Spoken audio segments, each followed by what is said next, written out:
It's easier than ever to decensor videos. I asked people to hack part of my YouTube video. For years, people have used the censor tool to blur or pixelate out parts of videos where there's sensitive information. And for years, every time I've used it, I get a few comments from people saying that's not a safe way to censor information. If you're using YouTube service to do it, I think it's not even going to, I mean, it's going to happen, but you uploaded like a decensored version, so you're still exposed of like archive websites that can crawl and download your videos or part of them. But after it happened, I don't think there is a way to decensor it. It's not possible. It's like changing the pixels. There's nothing you can do about it. So, is that true? I wanted to find out. So in my video about a new Thunderbolt NVMe enclosure, I censored a folder on my computer with a message saying I'd send $50 to anyone who could tell me what it said under the pixelation. Nice. And you know what? Not 24 hours later, 3 people sent me the folder contents. I can't fucking believe this. No fucking way. This is not real. This is not real. All 3 using slightly different techniques. Scary. But how did they do it?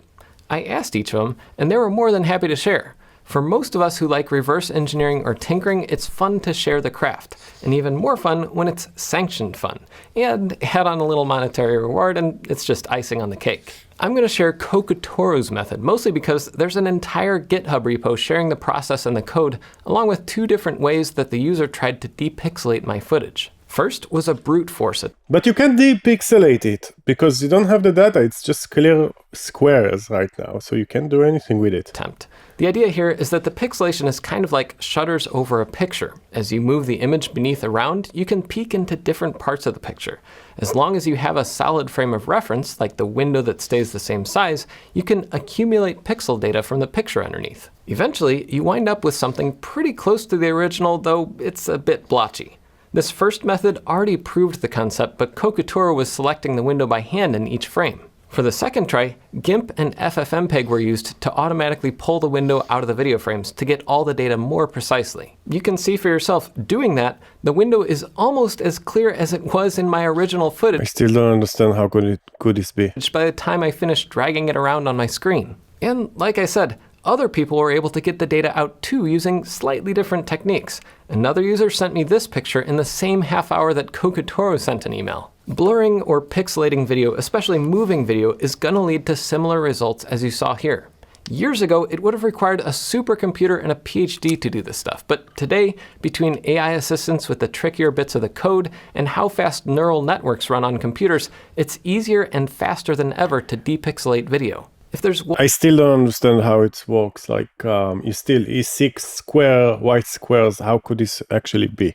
It doesn't make any. There is something here that is missing. I don't know. Like maybe they're moving the window or something, and then they got some bits of the information, and then some kind of a process can complete the missing segments. But it doesn't make sense if he was uploading it as white squares. There is no way he could do that. I don't know exactly what's going on here, but I haven't heard yet the explanation for it. Doesn't make any sense.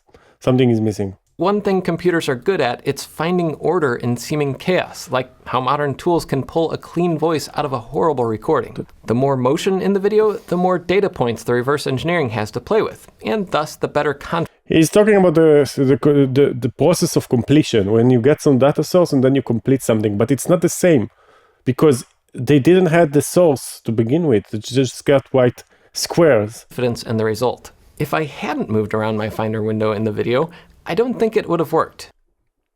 That's what I thought. You might get a couple letters right, but it would be very low confidence. Moving forward, if I do have sensitive data to hide, I'm going to make a pure color mask over the area. And that's what I'm saying. That's exactly what I'm saying. Instead of a blur or pixelation effect. Intuitively, blur might do more than pixelation, but that might just be my own monkey brain talking. I'd love to hear more in the comments if you've blur will completely, dealt with that kind of image processing in the past. It's amazing what people can do with a neural network, ingenuity, and time. I guess the moral of the story is, if you don't want people to read censored data, maybe just don't post it online. Or maybe just upload it censored and then nobody can, modify it, like read it.